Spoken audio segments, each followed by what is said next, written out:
आज जप्तीविषयी आपण ही पत्रकार परिषद आयोजित केली होती। त्यासाठी अंजनवेल 2,92,71,666, वेलतूर 63,41,192 आणि रानवी 72,46,449, एकूण 4,28,59,307 अशी थकीत कराची रक्कम 2021-22-23 या थकीत कराची रक्कम आम्ही वसूल करण्यासाठी आज जप्तीची प्रोसिजर करणार आहोत।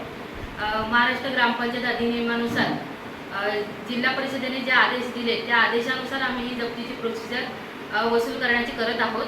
त्यामध्ये कोणताही राजकीय हेतू नाही किंवा त्यांचा कोणताही कंपनी बंद पडावा असा मुख्य हेतू नाही। कितीची अमाऊंट तुमची बाकी आहे करायच्या बरोबर? एकूण ग्रामपंचायती तिन्ही मिळून 4,28,59,307 रुपये बाकी आहेत। साधारण किती वर्षापासून? 2021-22-23 या 2 वर्षाची करायची रक्कम आहे। काही जप्तीची वेळ का आली? जप्तीची वेळ येण्याचं कारण असं आहे, तुम्ही पण बोलणार मॅडम? हां,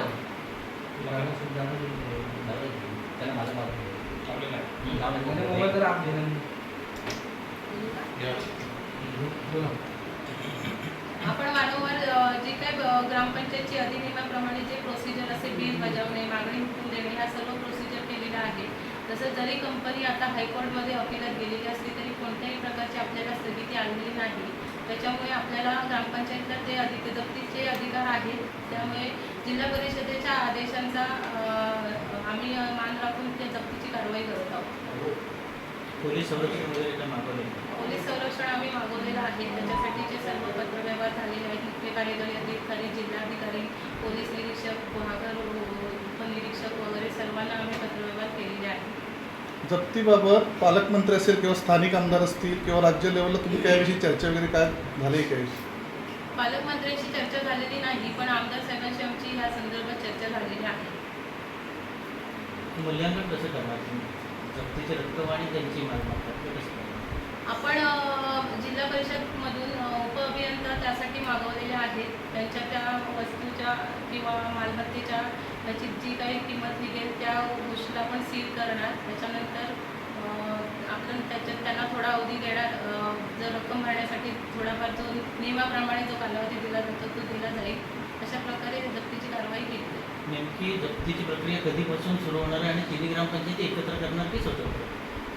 नेमकी जप्तीची प्रोसिजर ही 28 जुलै 2026 आपण करणार आहोत आणि त्याची प्रोसिजर आता बैठका घेणं, पत्रव्यवहार करणं ते आता आमचं प्रोसिजर चालू आहे।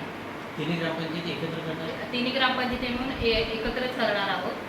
त्या ग्रामपंचायतच्या मूल्यांकनानुसार अभियंता यांच्याकडून त्या इमारतीचं मूल्यांकन करून आम्ही करणार आहोत। एवढी मोठी रक्कम थकीत आहे, त्यामुळे चालू अशी कोणती विकास कामं आहेत की ज्याला खीळ बसले? एकूण अशी आता अंजनवेल ग्रामपंचायतीचं म्हणालात तर व्यायामशाळा, MSCIT सेंटर, सफाई कर्मचारी, सर्व अंगणवाड्यांना सफाई कर्मचारी, कराटे प्रशिक्षक, आणखी क्रीडा प्रशिक्षक असे अनेक उपक्रम ठप्प झालेले आहेत। भविष्यात कंपनीच्या न्यायालयीन प्रक्रियेसाठी पुढे गेली तर तुम्ही त्यासाठी सज्ज आहात का? नक्कीच।